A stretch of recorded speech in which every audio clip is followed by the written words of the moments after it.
Please subscribe and don't forget to press the bell icon to get notified whenever we upload a new video.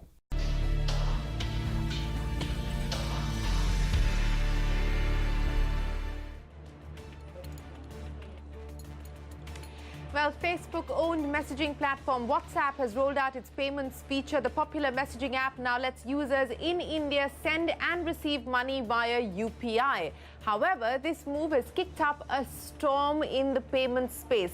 Incumbent Paytm has accused WhatsApp of killing India's beautiful open UPI system. Paytm founder Vijay Shekhar Sharma tweeted, and I quote, "After failing to win the war against India's open internet with cheap tricks of free basics, Facebook is again in play, killing beautiful open UPI system with its custom closed garden implementation. I'm surprised that the champions of Open India stack let it happen." End of quote. However, other companies like MobiKwik have a different take on the issue. The company's CEO Bipinpreet Singh has tweeted, and I quote again, "Those complaining about WhatsApp are the same folks who refuse to entertain neutral payment options like MobiKwik on their own e-commerce websites and apps and instead promote only captive wallets." End of quote.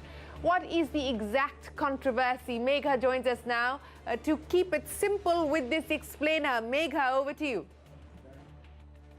WhatsApp Pay, this new payment feature by the largest messenger service in India, has ruffled a few feathers, notably that of Paytm boss Vijay Shekhar Sharma. And here's his grouse. WhatsApp has made UPI into a closed or a wall payments garden in India. Why is that being said? Well, as of now, the app does not allow transactions to non-WhatsApp UPI handles created via other apps, and it does not include UPI features like QR code scanning. And so far, all players using UPI have had to comply with these norms. And therefore, the big question this camp is asking are, why does WhatsApp get preferential access to UPI, bypassing some of these norms to create a simpler onboarding process for consumers like you and I, and when it's compared to other apps? This camp is also questioning if NPCI has carved out loopholes, therefore making it easier for Facebook to launch this service on WhatsApp. Also, does this compromise on the fundamental promise of UPI, which was interoperability? Speaking of interoperability, here's a rebuttal by those who believe UPI was actually never intended to be an open platform. Here's their argument. UPI never included wallets because NPCI believed that banks needed time to catch up with digital payment startups. WhatsApp's way of using UPI will let millions of customers jump onto UPI, which was always NPCI's big mission. Keep in mind that WhatsApp currently has over 200 million monthly active users in India. This camp goes on further to say that there is nothing stopping NPCI from actually expanding this onboarding process, which is a simpler one, to other apps out there. So these are the two camps on WhatsApp Pay, which leaves us with a few concerns. Will this in any way dampen the growth of startups in the peer-to-peer payment space? Is this a reminiscent of Facebook's internet.org that clearly violated net neutrality? Also, with global tech giants getting access to UPI, two companies like Google and Facebook get a leg up in capturing a larger piece of the internet-first users in India.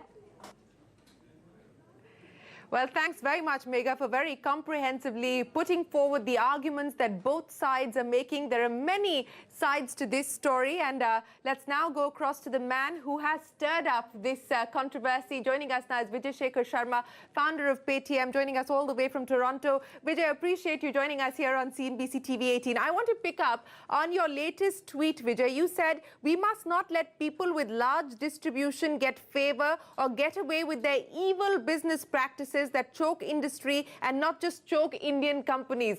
Why is Vijay Shekhar Sharma an angry young man today?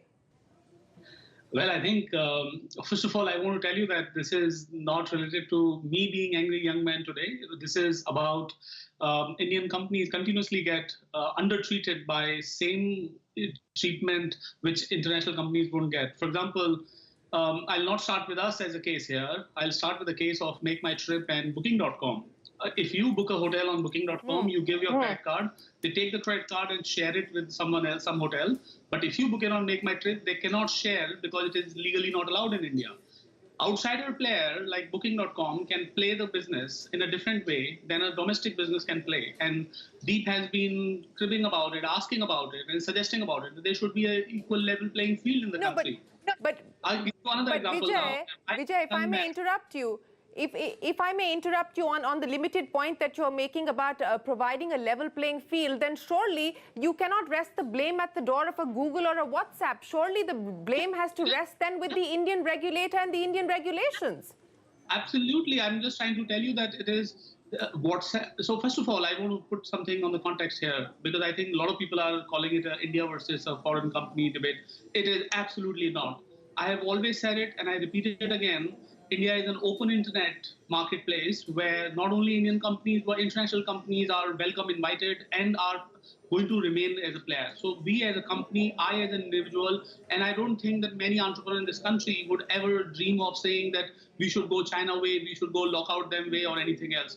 Each one of us is single ask is that we should not be treated like a third world country fellows, by a fellow citizen and a fellow law, versus somebody coming just because they're coming from outside. They're coming from America. The colonization word that was claimed about UPI and India's tech is surprisingly bouncing back here. So it is not about India versus foreign company debate at all. And it is not about capital dumping also. It's an open market. Everybody will play with whatever they have. We or I have no role whatsoever to even fix this. This is maybe some disgruntled people who are not part of the industry are quoting about it. I've never said it, and we are not saying it.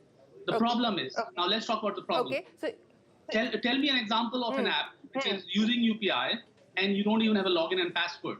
You talk about ICICI, you talk about SBI, you talk about PhonePe, you talk about Paytm. Everybody in this country has a 3-factor authentication. I'm sure you know that. Login, password, and then the UPI PIN. Yes. And here the app goes, without any login password, you can just put the PIN and then your money transfer happening. Voila, that is not just a violation. This is a bigger security threat to the country.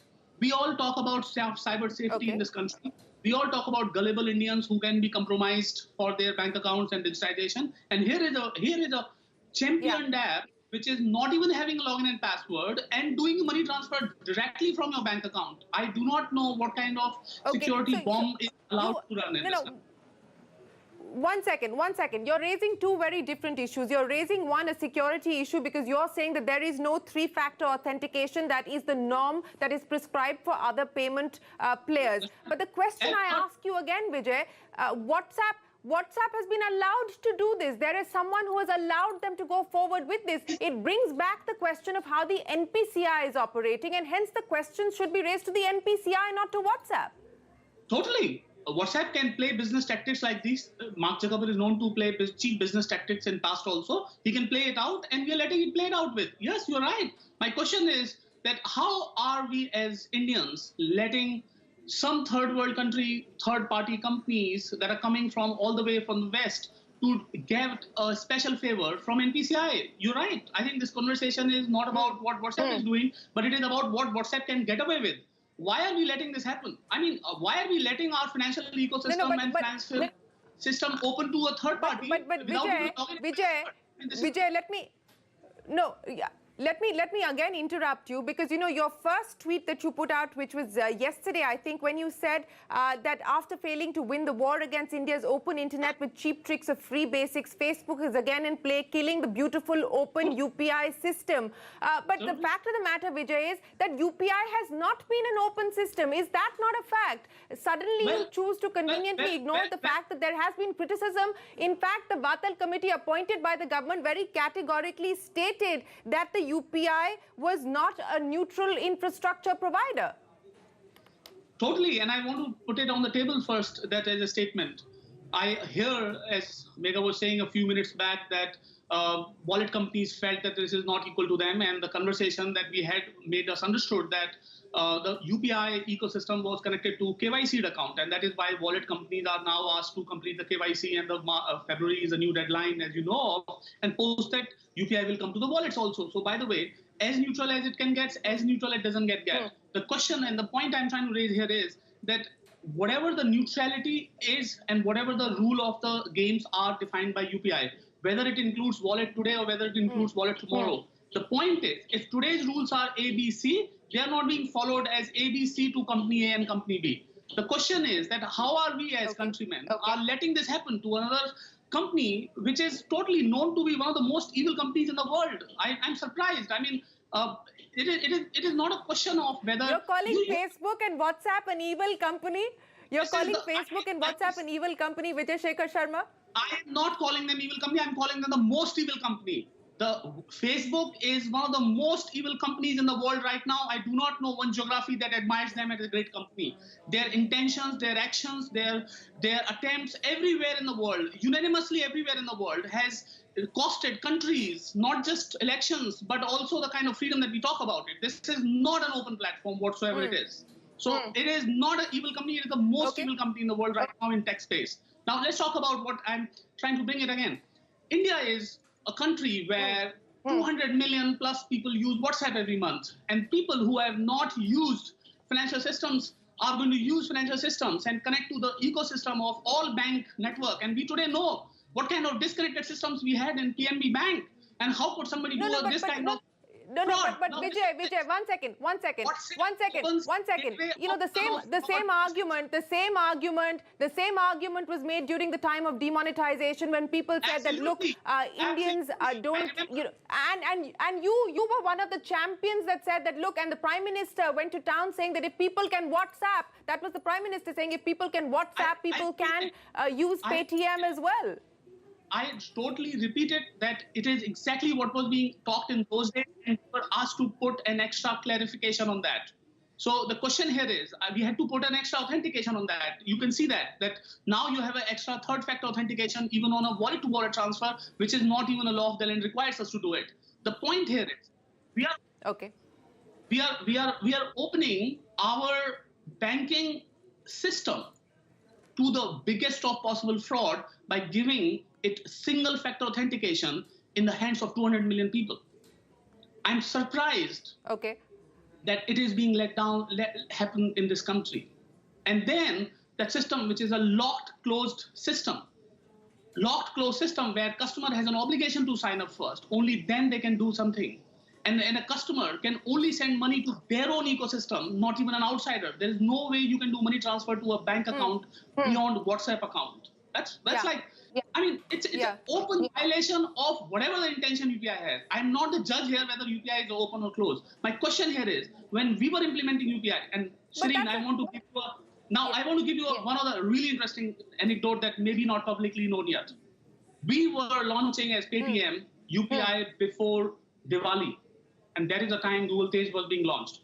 We were asked to stop launching and delay the launch of Paytm UPI because Google had to launch it. So that you know this. I mean, I am not sure. One second. You were asked by whom? Who asked you to delay your launch so that Google could launch? NPCI asked you to delay your launch so that Google could launch. 100%. That's on the record, the dissenters.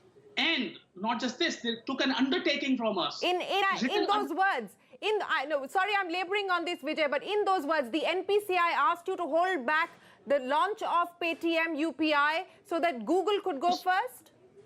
As Google could go first, Google could scale first, Google could stabilize the service, and Paytm couldn't even launch the service. You know, pre-Diwali service got launched in January purely because Diwali traffic and the post-facto compliance, etc., made us delay the traffic launch by 3 months. We today are the largest UPI user, and we are called that we are the number 2 players in this space, while we were the first player ready with the product out there in the market. Now, listen. I want to put, again, 2 things here clearly. The problem is not about foreign versus Indian companies. The problem is about an Indian company being treated like a third world country by our fellow countrymen and the law of the land. That is a problem. Just because you come from US should not be treated as a preference. It is not about capital dumping. We are the people who put 10,000 crore on payment in this industry. No. But Vijay, didn't you push back when you were asked to delay? You say because of Google's launch. Didn't you push back when you tried to push back? I would imagine. What was the response from the NPCI? We are good friends with NPCI. NPCI says that I think it is better that you launch it post facto. They are going through a traffic, so they should ramp up. Yeah, that's fine. The problem is now the first dot and second dots are joining that it is a pattern. That is why I'm speaking now, not because the day one. Because first time you definitely accommodate. Second time, you see a pattern like, oh my God, this is like a blatant taking sides about it. And I'm surprised, why would they be doing it? Okay, so you're making some very serious claims here, Vijay Shekhar Sharma, saying that you were asked by the NPCI to hold back your launch so that Google could launch ahead of you. Several interesting comments that are coming in from Vijay Shekhar Sharma. We will take a quick break. Stay on with us. We return to this exclusive conversation on the payment wars that are currently underway with WhatsApp Pay launching in India.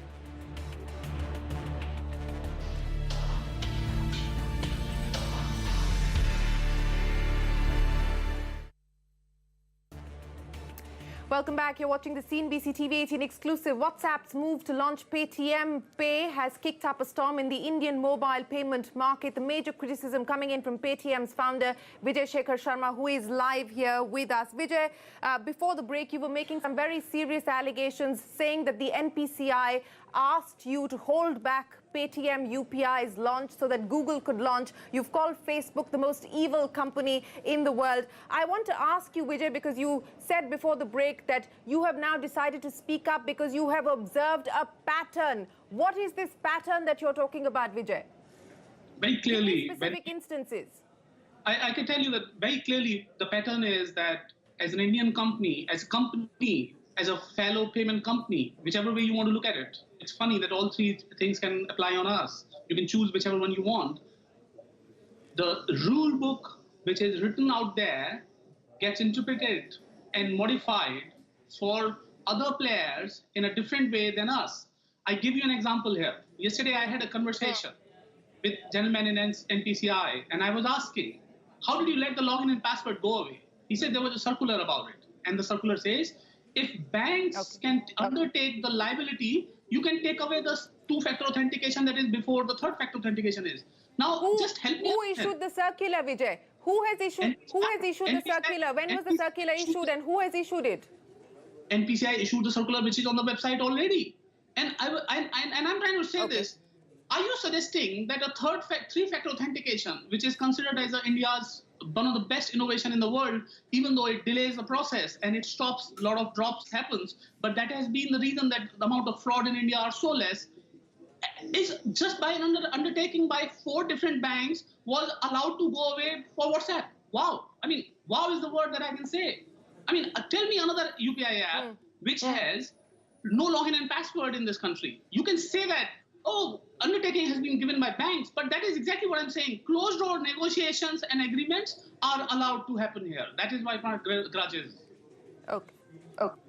Okay, so you're saying closed-door negotiations happen with the NPCI. And Vijay, I also want to point out, in response to the fact that you tweeted saying that UPI is this big open garden, and now because WhatsApp Pay has come in, it's becoming this closed garden. But several people have raised questions about the manner in which the NPCI operates. As I pointed out, and I'm alluding to the recommendations of the Vatal Committee report, by the way, the deadline for which I'm told by Nikhil Pava, the implementation deadline has already expired. Now, will you make the case for those recommendations which call for a diffuse shareholding of NPCI, which call for the shareholding to include all classes of payment service providers? These were the specific recommendations. Will you now push the government to move forward on this?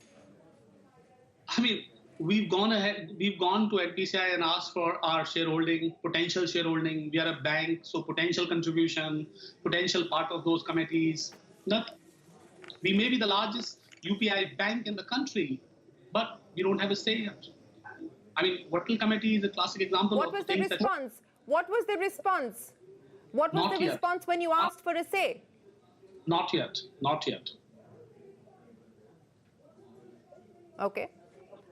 Not yet, says the NPCI. So Vijay, where do we go from here? And what is this now going to mean in terms of, okay, you're a big boy in this dogfight, and I would imagine you'll be able to hold your ground. But what does this mean for the smaller players now with the emergence of WhatsApp Pay, Google Pays, and so on and so forth?